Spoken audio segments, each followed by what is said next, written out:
Хүүхдийн спортын хөгжил ба спорт сургууль сэдвт зөвлөгөөн болсон байна. Энэ удаагийн зөвлөгөөнд биеийн тамир спортын дунд сургуулийн удирдах ажилтнууд, дасгалжуулагч багш нийлсэн 100 гаруй төлөөлөгчд оролцсон байна. Энэ талаарх мэдээлэлээр спортын мэдээ үргэлжилж байна. Зөвлөгөөнд оролцогчид биеийн тамир спортыг хөгжүүлэх талаар төрөөс баримтлах бодлого, биеийн тамир спортын тухай хууль болон бусад томоохон хөтөлбөр, баримт бичгийн заалтуудыг хэрэгжүүлэх, биеийн тамир спортын хөгжлийг дээшлүүлэх, хүүхдийн спортын хөгжлийг хангах зэрэг асуудлыг хэлэлцлээ.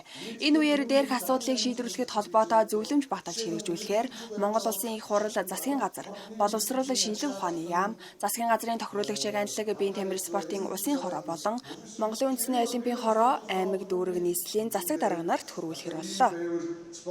Энэ бол энэ хүүхдийн спортын асуудал бол зөвхөн одоо энэ суралцж байгаа 30000 гаруй хүүхдийн асуудал биш.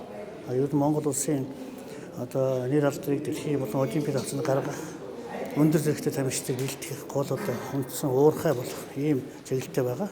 Энэ зөвлөгөөн дээр тулгымцсан асуудлуудаа захирал удирдлагууд бүгд ярьж хэлцэж одоо яамныхаа сайдад уламжилдаг ийм одоо дэг жайг тогтоод одоо 5 дахь жилдээ явж байна.